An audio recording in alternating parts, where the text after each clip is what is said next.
Bismillahirrahmanirrahim. Assalamu alaikum students.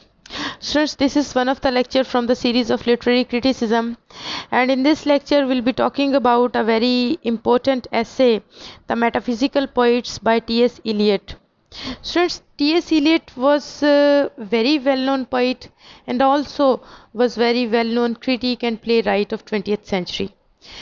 Students, इनका बड़ा contribution है लिटरेरी क्रिटिसिज्म में, और ये जो इनका ऐसे हम पढ़ने जा रहे हैं स्टूडेंट्स, ये भी एक बहुत फेमस ऐसे है और यू कैन से कि एक लैंडमार्क की हैसियत रखता है इंग्लिश लिटरेरी क्रिटिसिज्म में। तो स्टूडेंट्स, ये जो इनका ऐसे है एक्चुअली ये इन्होंने एज एन ऐसे नहीं लिखा था। ये ऐसे पहली दफ़ा J.C. ग्रायरसन की बुक थी metaphysical lyrics and poems of 17th century, उसके रिव्यू के तौर पे इन्होंने लिखा था, लेकिन ये रिव्यू से हट के कहीं ज़्यादा फेमस हो गया और ये बहुत ही ज़्यादा ये कैन से कि वैल्यूएबल क्रिटिकल डॉक्यूमेंट है लिटरेरी क्रिटिसिज्म में। तो स्टूडेंट्स, फिर बाद में इन्होंने इसके फेम से और ये कैन से कि इसकी इम्पोर्टेंस को मद्देनज़र रखते हुए इसको एज एन ऐसे पब्लिश करवाया। तो स्टूडेंट्स, ये ऐसे जो है ये बहुत फेमस है, बहुत इंपॉर्टेंट है, और मैंने आपको बताया कि एक लैंडमार्क का स्टेटस रखता है लिटरेरी क्रिटिसिज्म में। स्टूडेंट्स, इस ऐसे में इन्होंने क्या किया है, इस ऐसे में एक्चुअली T.S. एलियट ने जॉन डन और दूसरे मेटाफिजिकल जो पोइट्स थे स्टूडेंट्स, उनके वर्क की री इवेल्युएशन की है, री असेसमेंट की है। स्टूडेंट्स, ये पोइट्स जो 17th सेंचुरी के थे मेटाफिजिकल पोइट्स, ये एक्चुअली इग्नोर्ड पोइट्स थे, निगलेक्टेड पोइट्स थे, लेकिन T.S. एलियट के इस ऐसे के बाद से इन पोइट्स में लोगों का इंटरेस्ट जो है वो रिवाइव हुआ। तो स्टूडेंट्स, इस ऐसे को समझने से पहले हम लोग डॉक्टर जॉनसन की डेफिनेशन को देख लेते हैं जो इन्होंने मेटाफिजिकल पोइट्री के बारे में दी है। स्टूडेंट्स, डॉक्टर जॉनसन जो कि खुद एक बहुत फेमस क्रिटिक, बहुत ग्रेट क्रिटिक थे,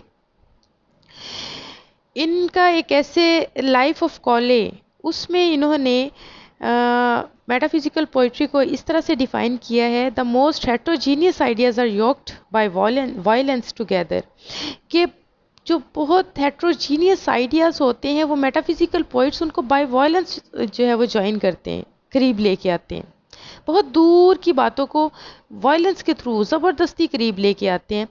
तो मेटाफिजिकल पोइट्री इसलिए ये उसको बिल्कुल भी लाइक नहीं करते थे डॉक्टर जॉनसन जो हैं, लेकिन T.S. एलियट ने इसी चीज़ को लेके आगे इन्होंने ऐसे में डिफेंड किया इन पोइट्स को, इस पोइट्री को।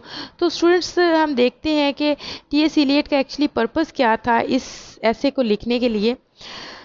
स्टूडेंट्स, इस ऐसे में T.S. एलियट ने 3 पॉइंट्स को डिस्कस किया है। इनका पर्पस 3 पॉइंट्स में हमें नज़र आता है। सबसे पहले तो ये कि इन्होंने ये चीज़ इसमें फाइंड आउट करने की कोशिश की है कि ये जो पोइट्स हैं, मेटाफिजिकल पोइट्स जो हैं, इनको कहा जाता है कि ये एक अलग से स्कूल ऑफ पोइट्री है, ये अलग से एक मूवमेंट से ताल्लुक़ रखते हैं। तो ये किस हद तक एक सेपरेट स्कूल है या मूवमेंट है। और दूसरी बात, इन्होंने ये चीज़ पॉइंट आउट करने की कोशिश की है कि अगर तो ये किसी सो कॉल्ड स्कूल से ताल्लुक़ रखते हैं या किसी सेपरेट मूवमेंट से ताल्लुक़ रखते हैं, तो ये किस हद तक जो मेन करंट थी पोइट्री की उस वक्त की या अब तक जो है, उससे किस हद तक ये मुख्तलिफ थे। क्योंकि इनके बारे में कहा जाता था ना कि डॉक्टर जॉनसन का ख़ास तौर पे कहना था कि इन्होंने एक अलहदा से अपना एक बिल्कुल ये मेन करंट से हट गए हुए थे पोइट्री के, और इन्होंने अपनी अलग से यू कैन से कि 1.5 ईंट की मस्जिद बनाई हुई थी। तो यही चीज़ जो है वो फाइंड आउट करने की कोशिश की है इन्होंने, T.S. एलियट ने, कि ये किस हद तक इनकी ये बात सही है कि ये लोग क्या वाकई एक सेपरेट स्कूल थे, और अगर ये सेपरेट स्कूल थे तो ये किस हद तक मेन करंट से जुदा थे, मेन करंट से किस हद तक दूर थे।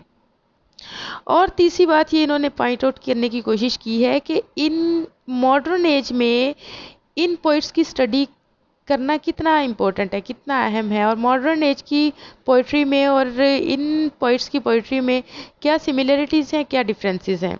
तो इन 3 चीज़ों को इन्होंने इस ऐसे में डिस्कस किया है। तो स्टूडेंट, सबसे पहले तो और एक और मेन चीज़ मैं आपको बताऊं कि इसमें इन्होंने दो बड़ी इंपॉर्टेंट टर्म्स यूज़ की हैं। वो ये ऐसी टर्म्स हैं जिनको वर्ल्ड वाइड फेम मिली, और ये जो है इनका इन दोनों टर्म्स का लिटरेरी क्रिटिसिज्म में बाद में बड़ा इफ़ेक्ट हुआ। ये टर्म्स थी unification of sensibility and dissociation of sensibility. तो स्टूडेंट्स, इसको हम आगे जाके मैं आपको इसको एक्सप्लेन करूँगी, इन दोनों टर्म्स को। तो इस ऐसे को लिखते हुए सबसे पहले तो स्टूडेंट्स टी.एस. इलियट डिस्कस करते हैं मेटाफिजिकल पोइट्री की कैरेक्टरिस्टिक्स को। इस ऐसे में टी.एस. इलियट का स्टूडेंट्स कहना है कि it is very difficult to define metaphysical poetry. Metaphysical poetry कैसी होती है इसको डिफ़ाइन करना मुश्किल है, और ये फाइंड आउट करना भी मुश्किल है कि कौन से पोइट्स हैं जिनको मेटाफिजिकल पोइट्स कहा जा सकता है। और अगर हम ये फाइंड आउट कर भी लें कि मेटाफिजिकल पोइट्स कौन से हैं, तो फिर हमें उनकी उन वर्सेस को फाइंड आउट करना भी ये मुश्किल काम है कि जिसमें मेटाफिजिकल एलिमेंट्स यूज़ हुए हैं। और सबसे बड़ी बात तो ये कि हम कौन से ऐसे एलिमेंट्स हैं जिनको मेटाफिजिकल एलिमेंट्स कहा जा सकता है। तो स्टूडेंट्स, इन्होंने जॉन डन को लिया और उनकी पोइट्री को लिया है, और उसकी पोइट्री में से उन्होंने तीन चीज़ें निकाली हैं। सबसे पहले तो ये कि उन्होंने ये फाइंड आउट किया है कि जॉन डन ने कंसीट्स का यूज़ किया है। ठीक है, कंसीट्स का यूज़ किया है, और उन्होंने कौन सी कंसीट को फाइंड आउट किया है? कंपास की कंसीट जो जॉन डन ने अपनी पोएम वैलेडिक्शन फॉरबिडिंग मॉर्निंग में यूज़ की है। कंपास की कंसीट इन्होंने दो लवर्स की यूनिफिकेशन के लिए, दो लवर्स की यूनियन के लिए कंपास की कंसीट यूज़ की है। जबकि डॉक्टर जॉनसन का कहना है कि ये कंपास की कंसीट यूज़ करना बिल्कुल बेमानी है। एक कंपास में और दो लवर्स की यूनियन में बड़ा दूर दूर तक कोई ताल्लुक नज़र नहीं आता है, लेकिन जॉन डन ने इसको यूज़ करके दो हेट्रोजीनियस आइडियाज़ को जो है वो कंबाइन करने की कोशिश की है। अब जो टी.एस. इलियट है, उनका कहना ये है कि ये हरगिज़ भी ऐसी कोई बात नहीं है। ये इस तरह की कंसीट्स जो हैं वो पहले भी यूज़ होती आई हैं, और अब मॉडर्न पोइट्री में भी इस तरह की चीज़ें यूज़ हो रही हैं।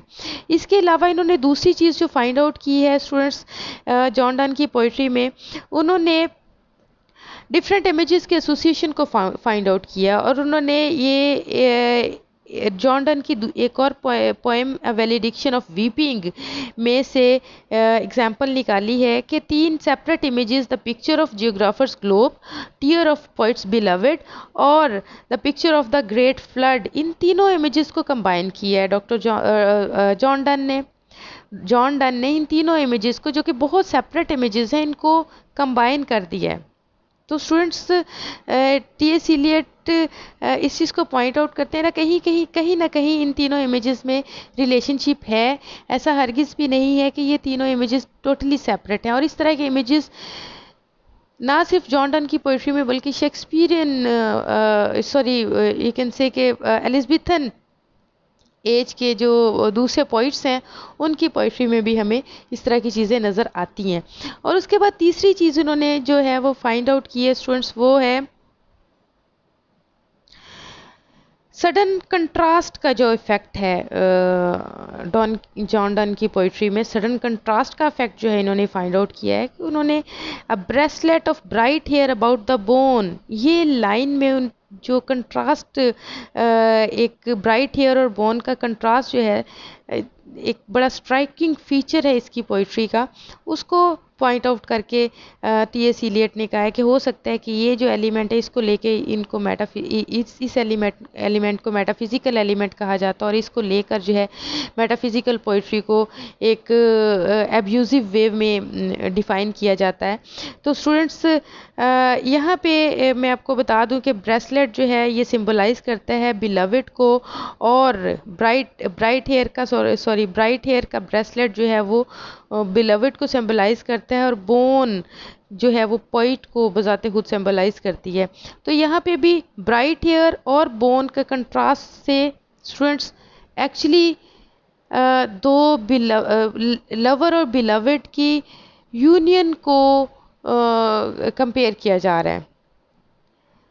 तो स्टूडेंट्स ये तीन चीज़ें इन्होंने फाइंड आउट की हैं जॉन डन की पोइट्री में, और उसके बाद इन चीज़ों को फाइंड आउट करने के बाद उन्होंने टी.एस. इलियट ने ये आर्गूमेंट्स दिए हैं कि इस तरह के इमेजेस और कंट्रास्ट और एसोसिएशन की जो एलिमेंट्स हैं वो सिर्फ जॉन डन की पोइट्री का हिस्सा नहीं है। ठीक है, ये सिर्फ जॉन डन की पोइट्री का कैरेक्टरिस्टिक्स नहीं है। इस तरह की सारे कैरेक्टरिस्टिक्स जो हैं एलिज़ाबेथन ड्रामाटिस्ट में भी पाए जाते थे, जैसे कि शेक्सपियर, वेबस्टर, टॉर्नियर और मिडल्टन की जो ड्रामास हैं, जो प्लेस हैं और इनकी पोइट्री जो है उनमें इस तरह के जो कैरेक्टरिस्टिक्स हैं वो पाए जाते थे। तो इसलिए यू कैन से कि टी.एस. इलियट डिफेंड करते हुए ये कहते हैं कि कॉलेज जो या जॉन डन या और जो मेटाफिजिकल पोइट्स हैं वो एलिज़ाबेथन ट्रेडिशन से ताल्लुक़ रखते हैं और वो किसी नए स्कूल से ताल्लुक़ नहीं रखते। वो उसी करंट से चलते हुए आ रहे हैं और उसी करंट को फॉलो करते हुए आ रहे हैं, क्योंकि जो कुछ इनकी पोइट्री में हमें नज़र आता है वो हमें एलिज़ाबेथन पोइट्स की पोइट्री में भी नज़र आता है। तो हम ये नहीं कह सकते कि ये किसी सेपरेट स्कूल से ताल्लुक़ रखते हैं या इन्होंने कोई अपनी ही अलहदा से मूवमेंट स्टार्ट कर दी थी। एक्चुअली ये मेन करंट से चलते हुए आ रहे हैं, इनका मेन करंट से ताल्लुक़ है। ठीक है स्टूडेंट्स, तो यही चीज़ जो है वो हमें कन्विंस टी.एस. इलियट ने कन्विंस करने की कोशिश की है अपने ऐसे में कि इनका ताल्लुक़ किसी सेपरेट स्कूल से नहीं है, मेटाफिजिकल पोइट्स का ताल्लुक़। तो फिर स्टूडेंट्स उसके बाद में आने वाले जो हैं वो लोग उनके बारे में बात करते हैं, टी.एस. इलियट, मिल्टन और ड्राइडन के बारे में। तो स्टूडेंट्स टी.एस. इलियट का कहना है कि इनके ये जो मेटाफिजिकल पोइट्स हैं ये तो 17 सेंचुरी के जो पोइट्स हैं ये एक्चुअली सक्सेसर थे एलिज़ाबेथन ड्रामाटिस्ट के और मेन करंट में थे ये पोइट्री के। लेकिन जो बाद में आने वाले मिल्टन और ड्राइडन हैं ये जो है मेन करंट से हट गए थे। ठीक है, इनका जो इन्फ्लुएंस है वो बहुत अनहेल्दी था पोइट्री पे या लिटरेचर पे। स्टूडेंट्स उसकी वजह क्या थी, इनके इन्फ्लुएंस के अनहेल्दी होने की वजह क्या थी? वो ये थी कि डिसोसिएशन ऑफ सेंसिबिलिटी। अब ये डिसोसिएशन ऑफ सेंसिबिलिटी क्या है स्टूडेंट्स? टी.एस. इलियट का कहना है कि एलिज़ाबेथन ड्रामाटिस्ट या पोइट्स जो थे और मेटाफिजिकल पोइट्स और ड्रामाटिस्ट जो थे उनमें यूनिफिकेशन ऑफ सेंसिबिलिटी पाई जाती थी।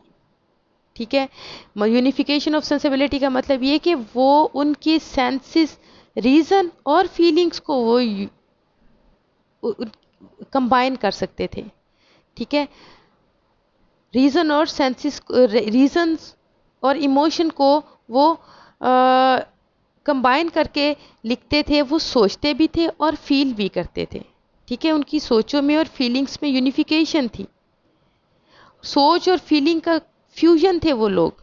ठीक है, लेकिन उसके बाद आने वाले पोइट्स जो हैं जैसे कि मिल्टन और ड्राइडन जो हैं वो डिसोसिएशन ऑफ सेंसिबिलिटी का शिकार थे। वो ऐसे पोइट थे जो फील कर सकते थे या सोच सकते थे, एक काम कर सकते थे, या तो वो इंटेलेक्चुअल थे स्टूडेंट्स या वो पोइट्स थे। ठीक है, वो फ्यूजन नहीं थे दोनों का। ठीक है, या वो इंटेलेक्चुअल थे जो सिर्फ सोचते थे या वो पोइट्स थे जो सिर्फ फील करते थे।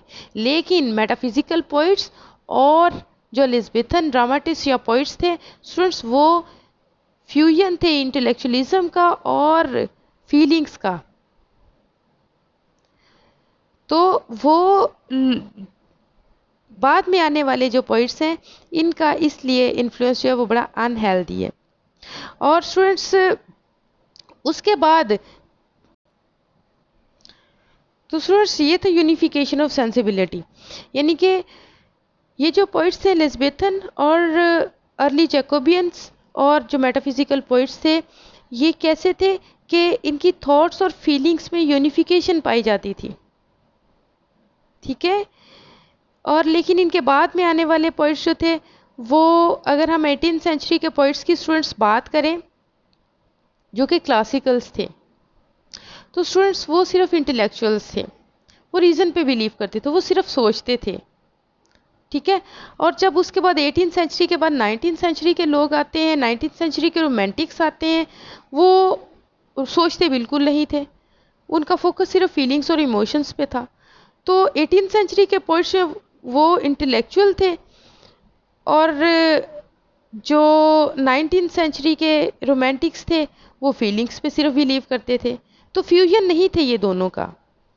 ठीक है स्टूडेंट्स, तो यहाँ पे आके डिसोसिएशन ऑफ सेंसिबिलिटी आ जाती है, जबकि एलिज़ाबेथन और जो मेटाफिजिकल थे वो यूनिफिकेशन ऑफ सेंसिबिलिटी को शो करते थे।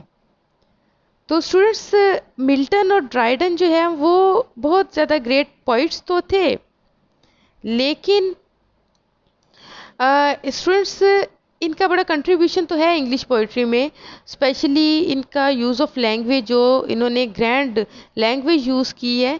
लेकिन स्टूडेंट्स इनके दौर में फीलिंग्स बहुत क्रूड हो गई थी, रफ फीलिंग्स थी, रिफाइंड नहीं थी। तो यहाँ पे आके जो है ये मेटाफिजिकल पोइट से टी.एस. इलियट इनको ज़रा लो लेवल पे रखते हैं।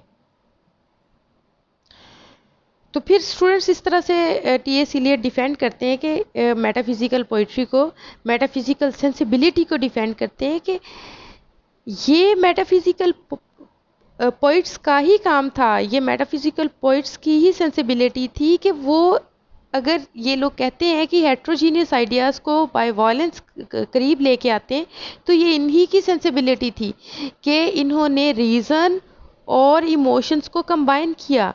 ठीक है, यूनिफिकेशन ऑफ सेंसिबिलिटी इनमें पाई जाती थी, जबकि बाकी जो इनके सक्सेसर थे, जो बाद में आने वाले लोग थे, उनमें ये दोनों चीज़ें, इन दोनों चीज़ों का फ्यूजन नहीं थे वो लोग। तो इस तरह से मेटाफिजिकल सेंसिबिलिटी जो है वो सुपीरियर है इन बाकी जो बाद में आने वाले पोइट्स हैं उनमें से। फिर स्टूडेंट्स इस ऐसे में आगे जाके टी.एस. इलियट जो है वो मेटाफिजिकल टेम्पर को मॉडर्न एज के टेम्पर के साथ कंपेयर करते हैं, और ये वो कहते हैं कि मॉडर्न एज में भी जो है वो मॉडर्न एज में मेटाफिजिकल पोइट्री जो है वो रिवाइव हुई है। ठीक है, बीच में आके डिसोसिएशन ऑफ सेंसिबिलिटी शो की गई है। 18 सेंचुरी में, 19 सेंचुरी में इन पोइट्स ने डिसोसिएशन ऑफ सेंसिबिलिटी शो की है, लेकिन जो मॉडर्न एज के राइटर्स हैं, पोइट्स हैं, उन्होंने फिर से यूनिफिकेशन ऑफ सेंसिबिलिटी उनमें सामने आई है, क्योंकि उनकी पोइट्री भी उतनी ही डिफ़िकल्ट है, उतनी ही टफ है, जितनी जैसे मेटाफिजिकल पोइट्स की पोइट्री थी। इन मॉडर्न पोइट्री को भी समझना इतना ही मुश्किल है जितना मेटाफिजिकल पोइट्री को समझना मुश्किल था। उसकी रीज़न ये है कि मॉडर्न एज में भी जो चेंजेस आ रही थी, कॉम्प्लिकेशंस आ रही थी, वो रिक्वायर करती थी कि इनको कॉम्प्लिकेटेड वे में पेश किया जाए। ठीक है, तो इस रिक्वायरमेंट को फुलफ़िल करने के लिए कॉम्प्लिकेटेड जो पोइट्री है वो की गई, और ये कॉम्प्लिकेटेड पोइट्री बिल्कुल वैसी ही है जैसे कि मेटाफिजिकल पोइट्री जो है वो थी। तो फिर स्टूडेंट्स एंड पे जो है वो टी.एस. इलियट ये कंक्लूजन निकालते हैं कि मेटाफिजिकल्स जो हैं वो डायरेक्ट करंट में थे इंग्लिश पोइट्री के। ठीक है, और मॉडर्न पोइट्स जो हैं वो ये डिसेंडेंट्स हैं मेटाफिजिकल पोइट्स के, और अगर करंट से हटे हैं बीच में तो वो 18 सेंचुरी के या 19 सेंचुरी के पोइट्स हटे हैं, वो करंट में नहीं है। उनका ये जो एलिगेशन डॉक्टर जॉनसन का मेटाफिजिकल पोइट्स पे था कि ये मेन करंट में नहीं थे, और इनकी जो पोइट्री है वो एक अलग, इनकी पोइट्री जो है वो एक सेपरेट मूवमेंट थी, वो बिल्कुल इनका एलिगेशन गलत है। मेटाफिजिकल पोइट्स करंट में थे, और जो है वो बिल्कुल इसी तरह इसी करंट को फॉलो करते हुए मॉडर्न एज के राइटर्स ने, मॉडर्न एज के पोइट्स ने भी लिखा है। तो स्टूडेंट्स ये था मेटाफिजिकल पोइट्स के बारे में टी.एस. इलियट का ऐसे। आई होप कि आपको समझ आ गया होगा। अगर कुछ क्वेश्चंस हों तो आप कमेंट बॉक्स में पूछ सकते हैं स्टूडेंट्स। तो नेक्स्ट लेक्चर तक के लिए अल्लाह हाफिज़।